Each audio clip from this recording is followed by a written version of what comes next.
Brigade Palpitaire, 1 BHK, 2 BHK, 3 BHK flats available. Burigere Cross, Bengaluru. Please contact this number. Confer అయినాక DCP Vijayawada posting వచ్చింది. Okay. DCP Vijayawada admin గురించి అంటే జనరల్గా మీ internal విషయం కాబట్టి మీరు చాలా విషయాల్లో మీరు చెప్పినట్టు సైకాలజీ చూసారు కాబట్టి ఒకప్పుడు పిల్లలు వేరు జనరేషన్ వేరు, ఇప్పుడు జనరేషన్ వేరు. పిల్లలకి తల్లిదండ్రులకి గ్యాప్ రావడానికి కారణం ఏమనుకుంటున్నారు? ఇప్పుడున్న పిల్లలు అంటారా మీరు? ఇప్పుడున్న పిల్లలు అంటే జెన్జీ కిడ్స్. ఈ Gen Z kids, this is an interesting topic again అండి. జెన్జీ కిడ్స్ అనగానే యూజువల్గా వీళ్ళకి మోరల్ వాల్యూస్ లేవు, వాళ్ళకి పెద్దలంటే గౌరవం లేదు, వీళ్ళకి హెడ్ స్ట్రాంగ్గా ఉంటారు, యాటిట్యూడ్ ఉంటుంది, డిఫరెంట్ యాటిట్యూడ్. అట్లా మనందరం కూడా మార్కేసేస్తాం కొంచెం లిటిల్ బిట్ ఓల్డర్ జనరేషన్. నా పర్సనల్ ఒపీనియన్ అంటే నేను యూజువల్గా పిల్లలతో మాట్లాడితే నాకు ఇష్టం. స్కూల్స్ కాలేజెస్కి వెళ్తే ఒక టైప్ ఆఫ్ హాబీ. నా పర్సనల్ లైఫ్లో ఏ కొంచెం టైం దొరికినా I go and speak to them. నాకు ఇష్టం అంతే. సో నాకు ఉన్న ఈ ఎక్స్పీరియన్స్లో నేను చూసింది ఏంటంటే these Gen Z kids are information rich. They are blessed with abundance of information. మనకింత ఇన్ఫర్మేషన్ లేదు, వాళ్ళకి అంత ఇన్ఫర్మేషన్. సెల్ ఫోన్ ఓపెన్ చేస్తే they have abundance of information. దేని గురించి కావాలన్నా వాళ్ళకి తెలుసుకోగలిగే అంత ఇన్ఫర్మేషన్ రిచ్. సో వాళ్ళని ఇన్ఫర్మేషన్ రిచ్ పిల్లలు అని అనుకోవచ్చు. ఐక్యూ లెవెల్ చాలా హై, వాళ్ళకి క్లారిటీ ఎక్కువ. వాళ్ళకి ఏం కావాలి అనేది, ఏం అవసరమో తెలుసా లేదా పక్కన పెడదాం, కానీ వాళ్ళకి ఏం కావాలి ఏం వద్దు అనేది క్లారిటీ ఉంటుంది బాగా. And they are very much authority sceptical అంటారు. అంటే ఏంటంటే మనం కంట్రోల్ చేయాలి అనుకున్నావు, నువ్వు ఇలా చేయొద్దు, ఇలా వెళ్ళొద్దు, ఇలా తినొద్దు, ఇవాళ ఇలానే వేసుకోవాలి, ఇలానే ఉండాలి, ఇట్లానే నడవాలి, ఇట్లానే నవ్వాలి, ఇది చేయకూడదు అని ఒక అథారిటేటివ్గా ఒక కంట్రోల్ చేయాలి అనేటటువంటి యాటిట్యూడ్ ఈ జెన్జీ కిడ్స్కి నచ్చదండి. Because they know what they want but they don't know what they need. అది పక్కన పెట్టండి, ఏం అవసరమో వాళ్ళకి తెలియదు. ఫ్రాంక్లీ స్పీకింగ్ తెలియదు. నేను చూసిన చాలామంది పిల్లల్లో ఏది అవసరమో తెలియదు, కానీ ఏది కావాలో తెలుసు, ఏది వద్దో తెలుసు. అది మనం ఏం చేస్తాము, మనం వచ్చినటువంటి నేపథ్యం, మనం middle class, lower middle class, లేకపోతే అప్పర్ క్లాసే అనుకుందాం. అప్పుడున్న ఎకనామిక్ సోషల్ సర్కమ్స్టాన్సెస్లో ఎంతో కష్టపడి చాలా వ్యయ ప్రయాసలు కోర్చి ఉన్న లిమిటెడ్ రిసోర్సెస్ తోటి ఏదో అవ్వాలి, ఏదో చెయ్యాలి అనే తపనతోటి ఈవెన్ టాప్ హై క్లాస్ వాళ్ళు కూడా ఏదో చేయాలనే తపనతోటి పైకి ఎదిగి ఒక పొజిషన్కి రీచ్ అయ్యాం. పిల్లలకి నేను పడిన బాధ నా పిల్లలు పడకూడదు అని చెప్పి అప్పుడు మనకు లేని కంఫర్ట్స్ వీళ్ళకి ఇస్తున్నాం. సింపుల్. అప్పుడు ఫ్యాన్ కూడా లేనటువంటి పరిస్థితుల్లో ఇప్పుడు ఏసీ ఇవ్వగలుగుతున్నాం. అప్పుడు నడిచెళ్ళి లేకపోతే రిక్షాల్లో లేకపోతే సిటీ బస్సులో వెళ్ళే పరిస్థితిలో ఇప్పుడు పిల్లలకి స్కూటరో కార్ మినిమం థింగ్స్ అయిపోయినాయి. అప్పుడు హాట్ వాటర్ అంటే సమ్మర్ వస్తుంటే ఐస్ వేసుకొని వాటర్ తాగే పరిస్థితుల్లో ఇప్పుడు ఫ్రిడ్జ్, రెఫ్రిజిరేటర్ అనేది అందరికీ కామన్ అయిపోయింది. సెల్ ఫోన్ అనేది అప్పుడు తెలీదు. ఎస్టీడీ కాల్స్ ఏమైనా చేయాలంటే ట్రంక్ కాల్ బుక్ చేసుకోవాలి, లేదా ఎస్టీడీ కాల్స్ చేయాలి. అది ఒక్కొక్కటి టింగ్ టింగ్ టింగ్ అంటే డబ్బులు అయిపోతాయని ఒకటి లోపల టెన్షన్, మాట్లాడేది తక్కువ, టెన్షన్ ఎక్కువ, బీపీ పెరిగిపోయేది. ఇప్పుడు అంత ఫ్రీ నెట్వర్క్. అప్పుడు ఏ చిన్న ప్రిపరేషన్ చేయాలన్నా లైబ్రరీకి వెళ్ళాలి, బుక్స్ చదువుకోవాలి, అసలు ముందు బుక్స్ సంపాదించుకోవాలా, దాన్ని ఓపెన్ చేయాలి, ఎలా చదవాలో తెలియదు, ఏం చదవాలో తెలియదు. టీచర్ ఏం చెప్తే అంతవరకే, అది సగం అర్థం అవుతుంది, సగం అర్థం కాదు. రెస్ట్ ఆఫ్ ద థింగ్ మన విజువల్, మనం ఎట్లా ఇమాజిన్ చేసుకుంటామో దాన్ని ఏమంటారు, మన క్రియేటివిటీ బట్టి ఉంటుంది. But now everything they have. టీచరే ఎందుకు అని అనుకునే అంతలాగా వాళ్ళకి ఇన్ఫర్మేషన్ ఉంది. ఇట్లాంటి పిల్లలకి కంట్రోల్ చేస్తూ దానికి రీజన్ చెప్పకుండా ఇలా చేయకూడదు, ఇది పాపం, కళ్ళు పోతాయి, లేకపోతే దేవుడు శిక్షిస్తాడు అంటే ఎక్కడుంటాడు ఆ దేవుడు, ఎలా ఉంటాడు అని అడుగుతారు. మనం ఆన్సర్ చెప్పలేము. కళ్ళు పోతాయి అంటే ఎందుకు పోతాయి అని అడుగుతారు, మన దగ్గర ఆన్సర్ ఉండదు. ఇలా కూర్చోకూడదు, ఇలా నిల్చోకూడదు, కాళ్ళు ఊపితే ఇలా అవుతుంది అంటారు. కాళ్ళకి దానికి ఏం సంబంధం అంటారు, మన దగ్గర ఆన్సర్ ఉండదు. So when you are speaking something or controlling them without any scientific reason or logic behind it, వాళ్ళు ఎందుకు వింటారండి, అసలు ఎందుకు వినాలి? సో వాట్ అంటాడు. లేదా నేను ఎంతో కష్టపడి వచ్చాను, నువ్వు ఇట్లా ఉండి కూడా నువ్వు మార్కులు తెచ్చుకోలేకపోతున్నావు అంటే అది నీ ప్రాబ్లము, నాకేంటి? నువ్వు కష్టపడి వస్తే నాకేంటి అంటే ఇప్పుడు నాకు ఇంట్లో ఏసీ ఉంది, నన్ను ఆఫ్ చేసుకొని పడుకోమంటావా? నువ్వు చీకట్లో చదువుకున్నావు అని చెప్పి నన్ను కూడా లైట్ లాపేసి బయట స్ట్రీట్ లైట్లో చదువుకోమంటావా అని అడుగుతారు. అక్కడ గ్యాప్ పెరిగిపోతుంది. మనకు పేషెన్స్, మనకి ఈగో హర్ట్ అవుతుంది. మనం అప్పటికే చాలా త్యాగం చేసేస్తున్నాము, నేను కాబట్టి నా పిల్లల్ని ఇంత బాగా పెంచేస్తున్నాను అనే ఒక ఫాల్స్ నోషన్లో మనం ఉంటాం. మన బాధ్యత అండి, మనం ఏమి త్యాగాలు ఏం చేయట్లేదు, దేశం కోసం ఏం చేయట్లేదు, మన పిల్లల కోసం మనం చేయాల్సిన రెస్పాన్సిబిలిటీ చేస్తున్నాం. కానీ మనం దాన్ని ఏదో గొప్పగా అనుకుంటాం. అక్కడ మనకి వాళ్ళకి గ్యాప్ వచ్చేస్తుంది. ఈ గ్యాప్ ఎక్కడికి వెళ్తుంది అంటే నువ్వెంత నేనెంత అనే వరకు వచ్చేస్తుంది. So I feel this is the reason why there is lot of gap between grandchildren, parents, children, grandparents and children.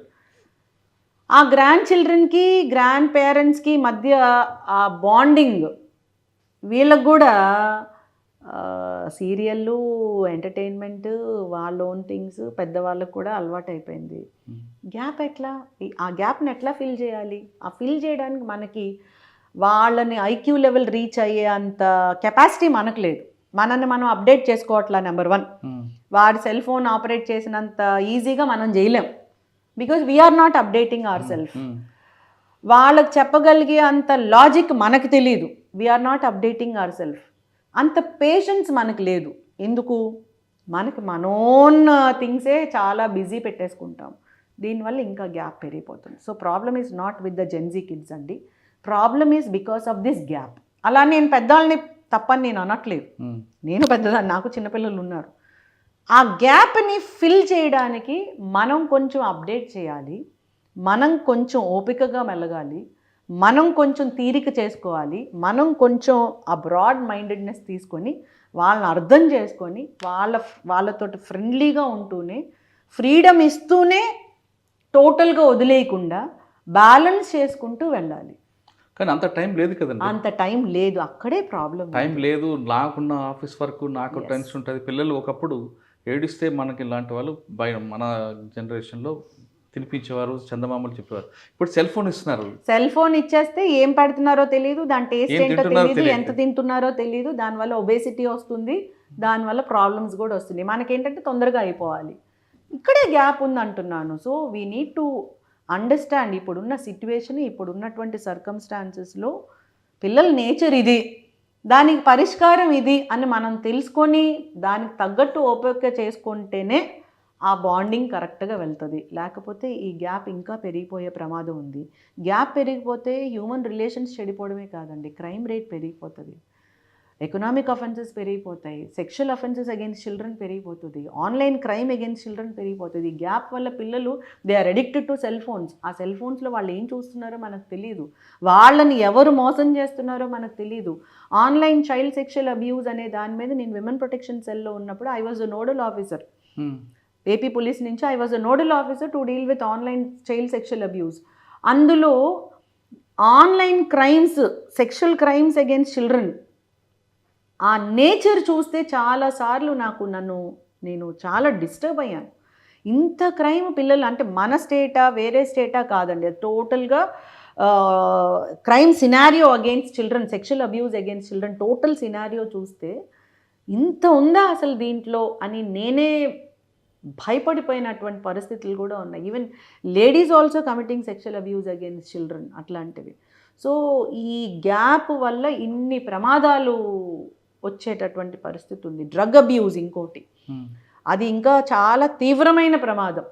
పేరెంట్స్కి చిల్డ్రన్కి ఉన్న గ్యాప్, ఆ కమ్యూనికేషన్ లేకపోవడం, హ్యూమన్ రిలేషన్స్ లేకపోవడం, వీటి అదర్ సైడ్ ఏమవుతుంది, they are reflecting in sexual crimes జరగడము, drug abuse జరగడము, suicidal thoughts రావడము, వాళ్ళు వేరే వాళ్ళతోటి రిలేషన్స్ పెట్టుకోవడము, లేదా వాళ్ళే టెంపరీగా ఉన్న ప్లెజర్స్ కోసం మర్డర్స్ చేసేటటువంటి పరిస్థితి, ఇట్లాంటి క్రైమ్కి దారి తీస్తుంది ఒక గ్యాప్. ఎస్. ఒకప్పుడు పిల్లలు దీన్ని తప్పు చేస్తే పేరెంట్స్ మందలించేవారు, పేరెంట్స్ మందలించిన తర్వాత కూడా వినకపోతే గురువులు కొట్టేవారు, గురువుల తర్వాత వినకపోతే పోలీసులు వరకు వచ్చారు. ఇప్పుడు పేరెంట్స్ మందలించడం, కొట్టడం, గురువులు కొట్టడం వరకు చూస్తున్నామండి. లేదండి, మందలించడం వరకు ఓకే, కానీ కొట్టడం అనేది లేదు. ఇక్కడ మళ్ళీ బాలల హక్కులకి మన బాధ్యతకి మధ్య ఉన్నటువంటి క్లాష్. ఇప్పుడు బాలల హక్కుల్లో దండించి వాళ్ళని కంట్రోల్ చేయడం అనేది రాంగ్. వాళ్ళ మీద ఫిజికల్ అబ్యూస్ చేసేటటువంటి హక్కు ఎవరికీ లేదు, ఇంక్లూడింగ్ తల్లిదండ్రులు కూడా లేదు. అలా అని దండించకుండా అంటే కంట్రోల్ చేసుకోకుండా వాళ్ళను కనిపెడుతూ వాళ్ళని అవసరమైన మేరకు మందలించకుండా అంటే టోటల్గా గాడి తప్పేటటువంటి పరిస్థితి ఉంది. So there has to be a balance. కొట్టడం ఒకటే పరిష్కారం అంటే ఈ రోజుల్లో కొట్టడం సరైంది కాదు. బికాజ్ దానివల్ల బ్యాక్లాష్ అయిపోయే పరిస్థితి ఉంది. కరెక్ట్. మరి ఆ ప్రాబ్లం సొల్యూషన్ ఏంటి? అందుకే అంటున్నాను, ఓపిక చేసుకోవాలి. ఇది నేను 1000 సార్లు చెప్పాను. మనం పిల్లలకి ఇచ్చేటటువంటి ఆస్తి time and touch. Thousands of times I told. సమయం, స్పర్శ. ఈ సమయము స్పర్శ ఎప్పుడైతే పెద్దవాళ్ళ నుంచి కుటుంబం నుంచి పిల్లలకి కరువు అవుతుందో ఖచ్చితంగా ఆ సమయం బయట ఎక్కడో వెళ్ళకూడని చోట్లకి వెళ్ళి ఆ సమయాన్ని స్పెండ్ చేసే పరిస్థితి వస్తుంది. ఆ స్పర్శ ఎప్పుడైతే కోల్పోతారో, నేను ఓన్లీ తల్లిదండ్రులు అంటలేదు, టోటల్ ఫ్యామిలీ ఆ స్పర్శని బయట నుంచి వెతుక్కునేటటువంటి ప్రమాదం ఉంది. So we have to give that time and touch to our children. దానికి చాలా ఓపిక కావాలి. చెప్పినంత ఈజీ కాదు, నాకు కూడా అంత ఈజీగా ఏం దొరకలేదు. బట్ స్టిల్ నా వైపు నుంచి నాకున్న లిమిటెడ్ టైంలో నాకు తెలిసినంత మేరకు నా పిల్లల్ని అర్థం చేసుకోవడానికే ట్రై చేశాను. 1-2 సార్లు కొంచెం డీవియేషన్ అవుతుందేమో అనిపించినప్పుడు నా స్టైల్లో చెప్పడానికే ట్రై చేశాను. వాళ్ళకి చెప్పడం కన్నా చేసి చూపించడం ఇంపార్టెంట్. వాళ్ళు చూసి నేర్చుకుంటారు, చెప్పింది విని కాదు అనేది నేను ప్రగాఢంగా నమ్ముతాను. నువ్వు తప్పు చేయకూడదు, నువ్వు పక్కనోడిని మోసగించడం అవి చేయకూడదు, పెద్దల్ని గౌరవించాలి అని నేను చెప్పేదానికన్నా నేను గౌరవిస్తే, నేను మోసానికి దూరంగా ఉంటే, నేను కరప్షన్కి దూరంగా ఉంటే, నేను బ్రైబరీకి దూరంగా ఉంటే చూసి నేర్చుకుంటారు అనేది నా పర్సనల్ లైఫ్లో నేను చూసినటువంటి నా ఎక్స్పీరియన్స్. సో వాళ్ళని అర్థం చేసుకోవాలి, ఫ్రెండ్లీగా ఉండాలి, మందలించాలి, కంట్రోల్లో కూడా పెట్టుకోవాలి. కానీ టోటల్గా వాళ్ళ ప్రైవసీని మనం కాల రాస్తున్నాం అనేటటువంటి పిక్చర్ కూడా ఇవ్వకూడదు. బికాజ్ మన చిన్నప్పుడు ప్రైవసీ అంటే తెలియదండి. I don't know what it is. అందరం కలిసి కింద పడుకునే అది. But now even a small child is expecting privacy. We have to understand that is a trend. ఇంక మనం అర్థం చేసుకోవాలి. ఆ ప్రైవసీని గౌరవిస్తూనే ఫ్రెండ్షిప్ మెయింటైన్ చేసుకుంటూ, అర్థం చేసుకుంటూ, ఫ్రెండ్లీగా ఉంటూ చేయాలి. ఇది అంత ఈజీ కాదు. ఆ జాయింట్ ఫ్యామిలీ లేదు, ఇప్పుడు న్యూక్లియర్ ఫ్యామిలీ అయిపోయింది. తల్లిదండ్రులు ఇద్దరూ వర్క్ చేయాలి. ఇంటికి వచ్చినా కూడా వర్క్ ప్రెషర్ తల్లిదండ్రులు ఇద్దరికీ ఉంటాయి. సో పిల్లలకి అంత టైం మనం ఇవ్వకపోవడం వల్ల వాళ్ళని ఏదో ఒక విధంగా దాన్ని కాంపెన్సేట్ చేయడానికి లగ్జూరియస్ థింగ్స్ పిల్లలకి ఇచ్చేస్తాం, మనమే అలవాటు చేస్తాం. I know many parents telling that మా వాడికి నేను బర్త్డే అంటే అసలు 50,000 ఇచ్చాను. వాడు ఏ క్లాస్ అండి? 6th క్లాస్ 7th క్లాస్ పిల్లలకి. అంటే దాన్ని తప్పనాలా, రైట్ అనాలా, మూర్ఖత్వం అనాలా, వీ డోంట్ నో. చాలా చాలా గొప్పగా చెప్తారు. నేను అసలు మా అమ్మాయికి నేను టోటల్ ఫ్రీడమ్ ఇచ్చేస్తానండి. తను పబ్కి వెళ్తుంది, తనకి చాలామంది ఫ్రెండ్స్ ఉన్నారు, ఎప్పుడో వస్తుంది, నేను ఎప్పుడూ అడగను ఎక్కడికి వెళ్ళావు అంటారు. అది రైటా రాంగా అంటే దాంట్లో పాజిటివ్ ఉంది, నెగిటివ్ ఉంది. Too much of anything is dangerous. Too much of freedom is dangerous. Too much of restriction is dangerous. Too much of control is dangerous. Too much of friendliness also might be dangerous. ఏదన్నా అతి సర్వత్ర వర్జయత్ అండి. బ్యాలెన్స్గా వెళ్ళాలి. అన్నిటికన్నా ముందు ఇప్పుడున్నటువంటి ట్రెండ్ని అర్థం చేసుకోవాలి. మనం పెద్దవాళ్ళు ఇప్పుడున్న ట్రెండ్ని అర్థం చేసుకోవాలి. నేను అప్పుడెప్పుడో చిన్న న్యూస్ పేపర్లు చూసే అన్నీ తెలుసుకున్నాను, నువ్వు కూడా న్యూస్ పేపర్లు చూసే చదవాలి, సెల్ ఫోన్ పక్కన పెట్టాలంటే అది అవ్వదండి.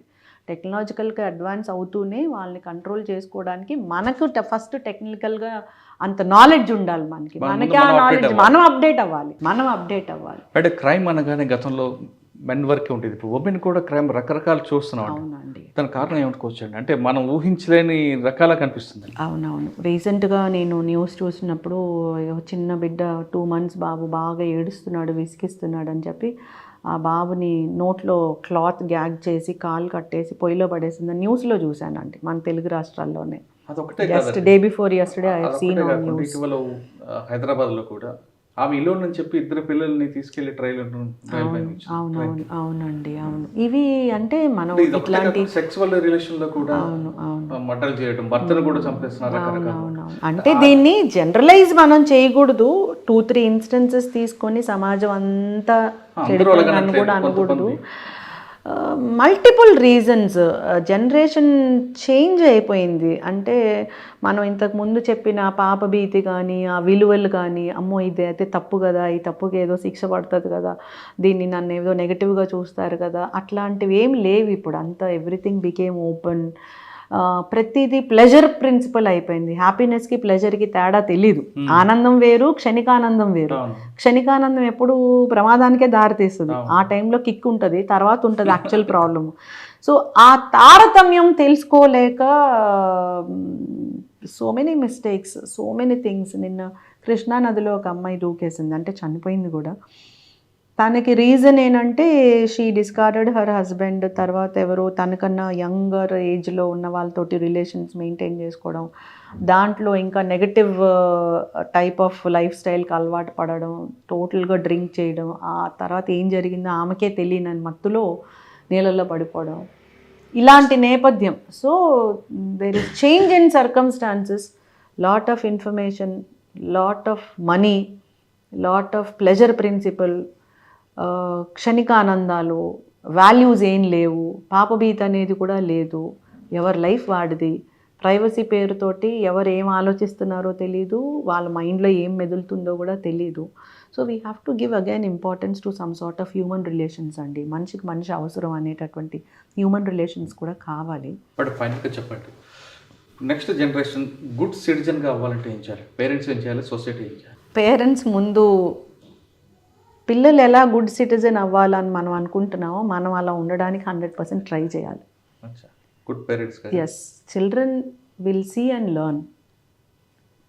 పిల్లలు నువ్వు ఇట్లా ఉండాలి అంటే ముందు నేను అట్లా అవ్వాలి. అలా అని నేనేదో చాలా తక్కువ మార్కులతోటి చాలా కష్టపడి ఏదో పైకి వస్తే అయితే ఇప్పుడు నేను నా పిల్లలకి బాగా మంచిగా చదువుకొని మంచి మార్కులు తెచ్చుకోవటానికి చెప్పడానికి అర్హత లేదా అంటే నో, అలా అని కాదు నేను అనేది. వాల్యూ సిస్టంలో, ఆ వాల్యూ సిస్టంలో, ఆ కాండక్ట్ క్యారెక్టర్లో we have to stand as an example to the children, number 1. అలా కాని పక్షంలో కూడా పిల్లలకి అర్థం చేయించాలి ఏ నేపథ్యం నుంచి మనం వచ్చామో, మన రూట్స్ ఏంటి అని. హిస్టరీ అర్థం చేయించాలి పిల్లలకి. నా ఫ్యామిలీ హిస్టరీ, నా రాష్ట్రం యొక్క హిస్టరీ, నా దేశం యొక్క హిస్టరీ, అది అర్థం చేయించాలి. నీ గ్రాస్ రూట్స్, నీ మూలాలు ఏంటి అని అర్థం చేయించాలి. దానికి అంత టైం కావాలి మనకి, వాళ్ళతో అంత టైం స్పెండ్ చేయాలి. ఫ్రెండ్లీగా మెలుగుతూనే వాళ్ళని అబ్జర్వ్ చేస్తూనే చేసుకోవాలి. టీచర్స్ తోటి మనకు ఆ మంచి రిలేషన్షిప్స్ ఉండాలి. అలా కాకుండా టీచర్ ఏదో మందులు ఇచ్చాడని చెప్పి వెళ్ళి నేనే నా కొడుకుని కొట్టను, నేను అల్లారు ముద్దుగా పెంచుతాను, ఒక మాట అన్ను, నువ్వెవడో కొట్టడానికి నీకు జీతం ఇచ్చేస్తున్నాను కదా ఇంకంతే నీది అని పేరెంట్గా నేనే వెళ్ళి టీచర్స్తో చెప్తే రేపు టీచర్స్కి ఏమి ఇన్సెంటివ్ ఉంటుందండి పిల్లలు మంచి భవిష్యత్తు ఇవ్వడానికి నేను మౌలు చేయాలి అనేటటువంటిది ఉండదు కదా attitude. Plus social media is showing so much to the children, lot of exposure. ఆ ఎక్స్పోజర్లో టోటల్గా సోషల్ మీడియాకి పిల్లల్ని దూరంగా పెట్టగలిగే పరిస్థితి లేదు. మొన్న చూసాం కదండి గజియాబాద్లోన, ఇక్కడ 3 పిల్లలు, గర్ల్స్, అక్క చెల్లెళ్ళు, వాళ్ళు సెల్ ఫోన్ ఎడిక్షన్ అయ్యిందని ఫాదర్ సోషల్ మీడియాకు దూరంగా ఉండాలని సెల్ ఫోన్స్ తీసేసుకుంటే 3 కలిసి ఇంటి పై నుంచి దూకి ఆత్మహత్య చేసుకున్నారంట. అది అందరి పిల్లలు అలా ఉన్నారని జనరలైజ్ చేయకూడదు, కానీ పిల్లల్లో అట్లాంటి యాటిట్యూడ్ వస్తుంది అని తెలుసుకోవాలి. సో వాళ్ళని మంచి పౌరులుగా ఎదగాలి అంటే ఇప్పుడున్న న్యూక్లియర్ ఫ్యామిలీ, ఇప్పుడున్నటువంటి ఇన్ఫర్మేషన్ రిచ్ సొసైటీలో మనకంత ఓపిక, మనకంత తీరిక ఉండాలి. ఎడ్యుకేషన్ సిస్టంలో చేంజ్ రావాలి, సోషల్ మీడియాలో చేంజ్ రావాలి, ఎంటర్టైన్మెంట్ వరల్డ్లో చేంజ్ రావాలి, కల్చర్లో చాలా changes. For example drug culture, lot of enforcement జరుగుతుంది, లాట్ ఆఫ్ అవేర్నెస్ మనం ఇస్తున్నాం, ఎందుకు తీసుకోకూడదు అని. సెక్షువల్ అఫెన్సెస్, పిల్లలకి నో చెప్పగలిగేటటువంటి ధైర్యం ఇవ్వడము, ఏమైనా జరిగితే తల్లిదండ్రులకి ఫ్రీగా చెప్పుకోగలిగే అంత రిలేషన్షిప్ మెయింటైన్ చేయడము, ఎమర్జెన్సీగా ఏమేమి ఉన్నాయి, గవర్నమెంట్ ఏజెన్సీస్ ఏమున్నాయని పిల్లలకి చిన్నప్పటి నుంచి అండర్స్టాండ్ చేయించడము. సో ఇది ఒక సామాజిక బాధ్యత, ఇది అందరి బాధ్యత. కేవలం తల్లిదండ్రుల బాధ్యత లేకపోతే టీచర్స్ బాధ్యత కాదు, ఇది అందరి బాధ్యత అని పాలసీ మేకింగ్ అంత స్ట్రాంగ్గా ఉండాలి. గవర్నమెంట్ ఎజెండాకి తీసుకెళ్ళిపోవాలి. ఈ జనరేషను చాలా డిఫరెంట్ పాస్ట్ జనరేషన్ కన్నా. ఈ జనరేషన్కి ఇప్పుడు నువ్వు ఇచ్చేదే నెక్స్ట్ జనరేషన్కి దేశం తీసుకోగలుగుతుంది. You have to give something to gain something tomorrow అనే అంత పాలసీ మేకింగ్ జరగాలి. ఇప్పుడు చాలా రిస్ట్రిక్షన్స్ పెడుతున్నారు కదండి కొన్ని సోషల్ మీడియా, దాంట్లో గవర్నమెంట్ పాలసీయే తీసుకొని వస్తుంది. ఇట్లాంటి లాస్, ఇట్లాంటి పాలసీస్, ఇట్లాంటి ప్రోగ్రామ్స్ చాలా చేయాల్సిన అవసరం ఉంది. Because generation demands it rather than వాళ్ళని బ్లేమ్ చేసేదానికన్నా మనల్ని జస్టిఫై చేసుకొని పిల్లల్ని బ్లేమ్ చేసి జనరేషన్ చాలా చెడిపోయింది, పాడైపోయింది, గ్యాప్ వచ్చేసింది అనే కాకుండా గ్యాప్ వచ్చింది, ఎస్, దానికి ఏం చేయాలి అని పాలసీలోనే చేంజెస్ రావాలి, మన ఆలోచనలోనే చేంజెస్ రావాలి, సిస్టమాటిక్గా చేంజెస్ చాలా, ఇన్స్టిట్యూషనలైజ్ చేంజెస్ చాలా రావాలి. మీరు చాలా క్రైమ్ రేట్ చూశారు, ప్రతి కేస్ స్టడీ చూస్తున్నారు, రూట్స్కి వెళ్తుంటారు. ఇటీవల కాలంలో సింగిల్ పేరెంట్స్ ఉన్న పిల్లలు కొంతమంది క్రైమ్ వైపు వెళ్తుంటారు, అందరూ కాదు కొంతమంది అనేది ఒక వార్త ఉంది, వాస్తవం అంటారు?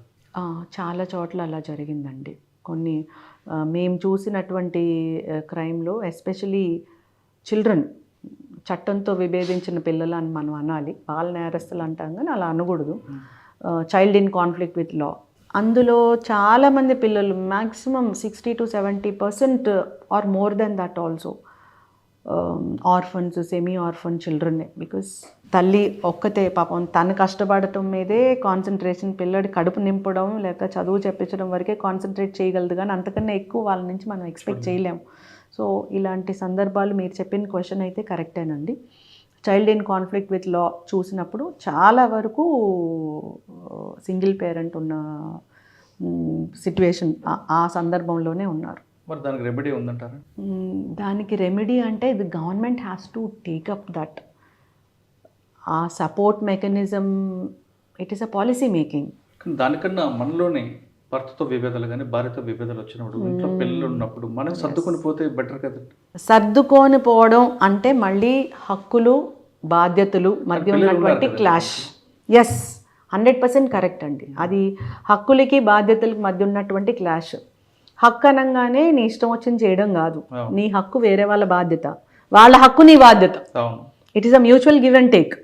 అది తెలిస్తే బాగుంటుంది. ఇప్పుడు భార్యాభర్తలు ఉన్నారు, నా హక్కు అని ఇద్దరు హక్కుల కోసం ఫైట్ చేయకుండా నీ హక్కు నా బాధ్యత, నా హక్కు నీ బాధ్యత, అంత బ్రాడ్ మైండింగ్ ఉంటే అసలు ఇంకా బ్రహ్మాండంగా ఉంటుంది. మీ పిల్లలు చక్కగా ఉండాలి, గుడ్ సిటిజన్ అనిపించుకోవాలంటే మీరు రెండే చేయాలంటున్నారు సరితా గారు. ఒకటి టైం, 2 టచ్.